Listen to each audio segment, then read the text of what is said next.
What if the secret to sustainable energy wasn't some futuristic invention, but an ancient wisdom lost to time and now rediscovered?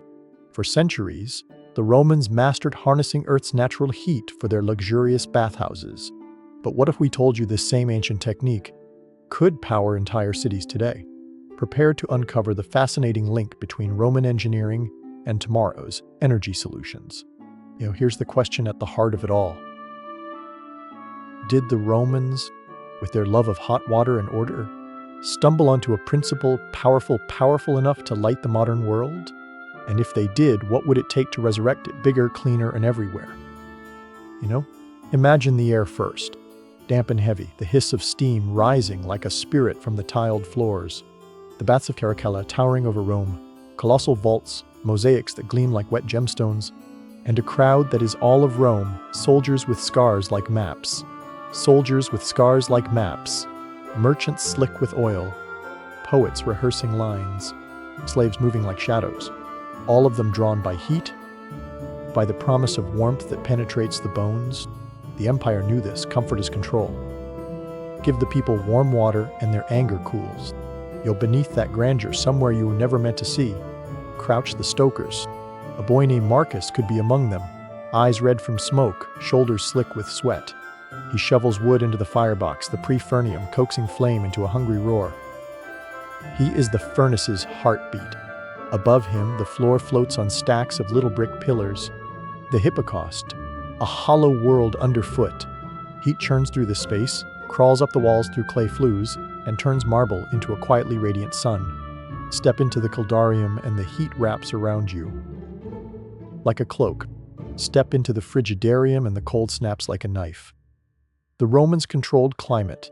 In rooms and moods and minds, not every bathhouse burned endless wood.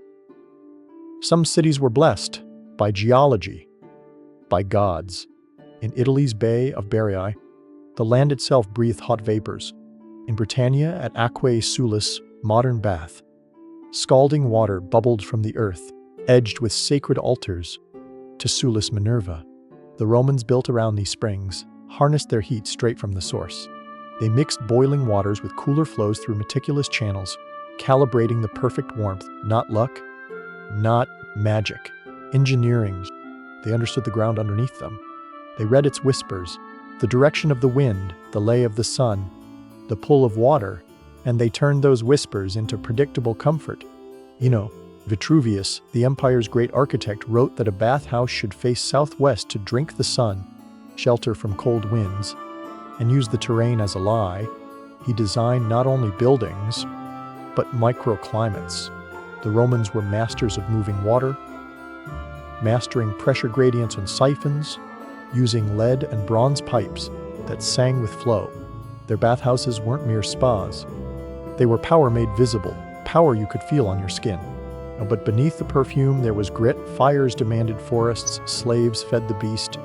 Ash turned lungs black. It was an engineering triumph with a human cost. And yet, to step out to towel off, to stand on a winter morning in a cloud of steam under a marble arch, this was Rome whispering to you. We control nature. We can order the world. That whisper echoes still. Now, look at our age. We crave the same thing the Romans did. Warmth in winter, cool in summer, hot showers on demand. We've built our own hippocausts, only we call them grids. The difference? Our fires for a century were buried in coal seams, pooled in oil fields, drifting in gas lines. They made us powerful, they made us vulnerable. When the fuel price jumps, the thermostat becomes a threat. When the lights flicker, the city remembers how fragile it is. We face a brutal fact: the climate is shifting and the bill for a fossil-fired feast has come due. So we search the sky for sun, the plain for wind, we build, we wire, we wait. But buried in the ground is an older promise: the earth is hot. Always, constantly. And Rome in its way knew. That promise is geothermal energy, the heat of the planet itself, radiating outward since the crust first cooled and the core first spun. Step far enough under your feet and it's not winter down there, it's summer forever. The principle is simple. Rain seeps down through cracks, gathers deep in porous rock. The deeper it descends, the hotter it becomes. that water heats, rises, and sometimes bursts back to the surface as a spring or a geyser. Nikki, tap it and you can use it directly for warmth or indirectly to make electricity. What the Romans did with baths, we can do with cities. What they did with a furnace and a floor, we can do with wells and turbines. The modern story began, symbolically enough, in Italy, in Ecce Sea. On a Tuscan plain where the earth hissed with sulfur and steam, an industrialist named Piero Gennaro Conti piped geothermal steam into a small dynamo. A few light bulbs flickered alive. It looked like a parlor trick. It was a revolution. Largarella became the world's first geothermal power plant. No coal wagons, no smokestacks, just steam spun into electricity. From there, the idea walked across oceans. In California's Mayacamas Mountains, a field called the Geysers grew into the largest geothermal complex on Earth. Iceland, straddling a crack in the planet, buried pipes under its capital until Reykjavik's winter streets. Steamed gently and homes stayed warm without burning a drop of oil. In Kenya's Rift Valley at Olkaria, turbines hum where volcanoes birthed the land itself, lighting millions of homes across East Africa through the steadiness of deep, ancient heat. In Paris, not far from the Haussmann Boulevards, wells draw from the Dogger Aquifer to heat apartments in the dead of winter. In Boise, Idaho, public buildings have long bathed in a network of geothermal warmth. From Tokyo to Rotorua, from Tuscany to the Andes, the pattern repeats. When we tap the Earth's heat, it pays out, quietly, reliably. Think of how electricity actually arrives. For geothermal electricity today, wells are drilled into hot reservoirs. If the fluid comes up as dry steam, it can turn a turbine directly. More often, high-pressure hot water flashes into steam when brought to the jaw, to dirty steam surface and is separated to spin turbines. This is flash steam, where the water is hot but not hot enough to flash. We use binary cycle plants. The geothermal fluid passes through a heat exchanger, warming a second fluid that boils at a lower temperature and drives a turbine. In all cases, we re-inject the cooled water back into the reservoir, sustaining pressure and reducing emissions. For direct heat, the process is even simpler. Hot water in, hot water out, piped through neighborhoods like an underground river of comfort. Why doesn't this dominate headlines? Because geothermal is the quiet kid in the room. It doesn't shimmer on the skyline like solar farms. It doesn't carve the horizon like wind turbines. It doesn't beg for attention, it just works. Day after day, night after night, a good geothermal plant can deliver power with a capacity factor, how steadily it runs, of about 40% or more. It takes up little land. Once built, it emits very little compared to fossil fuels. No rail cars, no tankers, just the earth exhaling. But like Rome, the story has shadows. Geothermal reservoirs are choosy. Traditional systems need the right geology, heat, porous rock, and water. Not every place has the trifecta. Drilling is expensive. Exploratory wells can be a gamble. In some cases, bringing deep fluids up can release trapped gases like carbon dioxide or hydrogen sulfide, much less than coal, but not nothing. Modern plants scrub these, re-inject brines, and reduce the risk. But the trade-offs are real.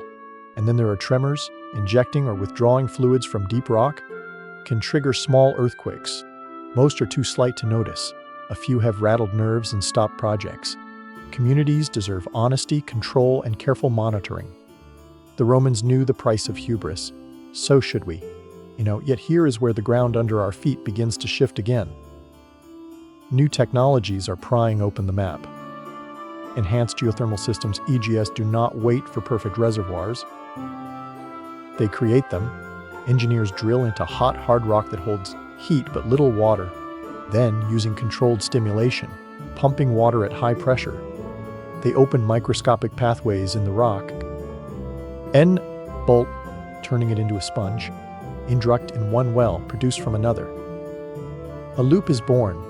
In Nevada, an EGS pilot recently delivered steady megawatts to the grid. A quiet first in a long-anticipated field. In Utah, a dedicated test site is pushing the science further, refining the recipes of depth, flow, and rock behavior. Each success lifts the ceiling on where geothermal can go. And it doesn't stop there. Closed-loop systems aim to take rock behavior out of the equation. Imagine drilling down and then out, carving a long sealed radiator deep underground. Nothing leaves the pipe. A working fluid circulates, heating as it goes, rising to the surface to surrender its heat before diving back down. No contact with groundwater, no need for permeable rock, less risk of induced seismicity. Pilot projects, from Canada to Germany to the American West, are turning theory into metal and dirt, replacing uncertainty with data. Then there's the audacious frontier, superhot rock. Drill deep enough, beyond conventional oil and gas depths, and the rock can exceed by even Wubat degrees Celsius. At those temperatures, water becomes a supercritical fluid, carrying staggering amounts of energy. A single well pair could, in theory, produce more power than an entire wind farm.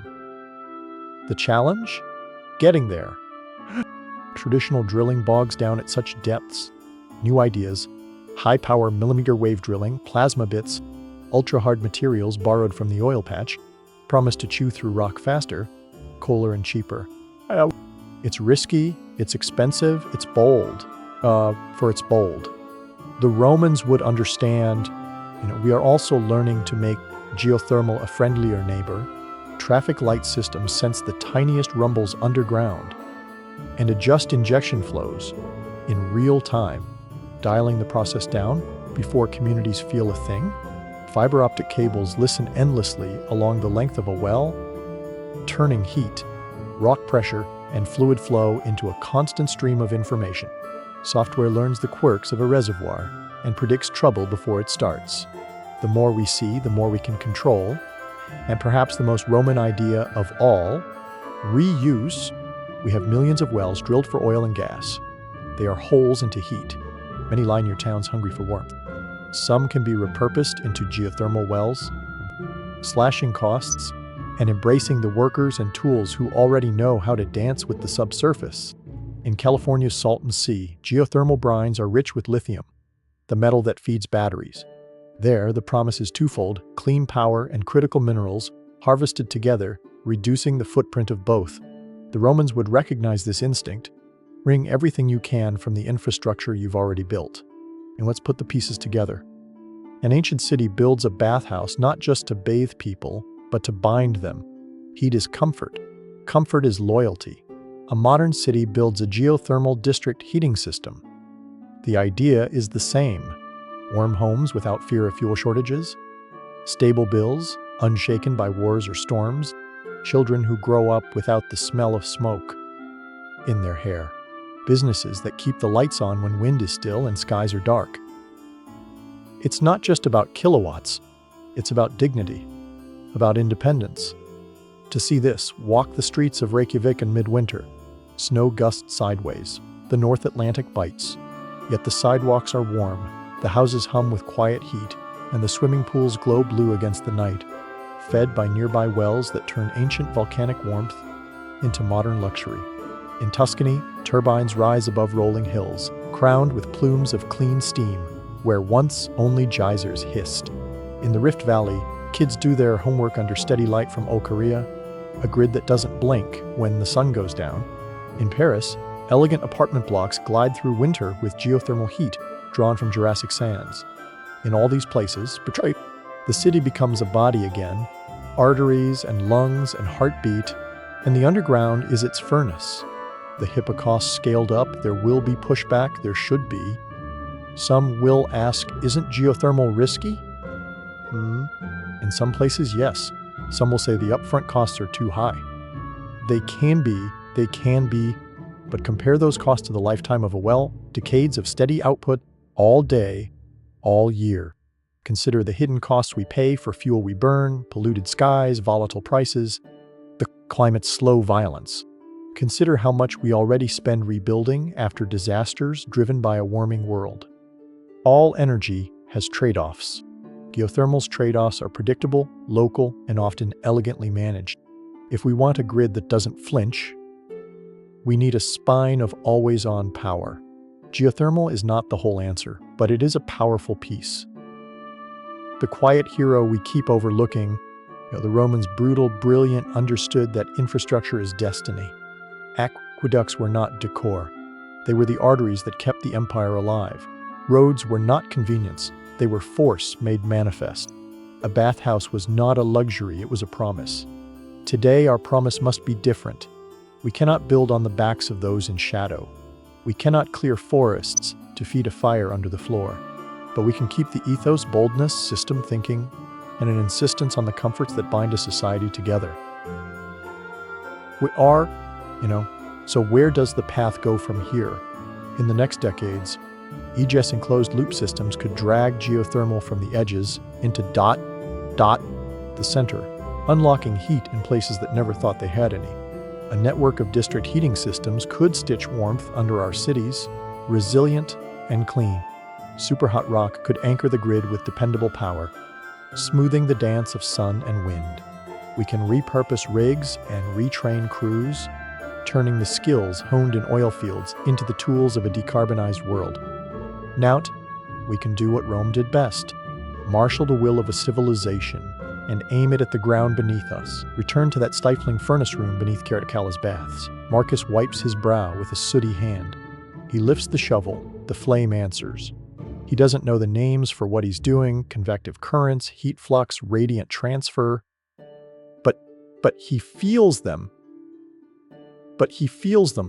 He is part of a machine bigger than himself. Above the crowd sighs as the hot water bites and soothes. This is what empire feels like when it works. Effortless comfort built on hidden labor. Our task, the hard moral task, is to keep the comfort and remove the cruelty. To trade the wood and ash for wells and coils. To let the earth's heat do the work without burning the world to keep warm. What if our cities could purr through winter on a whisper of steam from a silent plant? At the edge of town, what if your neighborhood's heat didn't depend on the politics of a pipeline, but on the patient geology a few miles below your feet? What if the lights didn't shudder at sunset, because a deep reservoir of heat carried the grid through the night? These aren't fantasies. They exist in pieces scattered across the map. The Romans lit the path with tile and brick and audacity. We have the tools to finish the road. So ask yourself, in a century when another voice tells this story, what will they say we did? Did we keep worshiping at the altar of temporary fire? Or did we learn from a people who made the ground itself their ally? The future is incredibly simple and incredibly hard. Dig, listen, build, reinvent. Heat the city, not the sky. If we revive anything Roman, let it be their fearless embrace of infrastructure, stripped of their cruelty and sharpened by our better knowledge. The earth does not care if we use its heat. It will keep burning under the crust, bright as a secret. The choice is ours. Will we reach down and make that ancient warmth our own? Or will we stand on a hot planet, shivering in the cold, wondering why we ignored the fire beneath our feet? The answer, like the heat, is waiting, and it has been waiting for 2,000 years.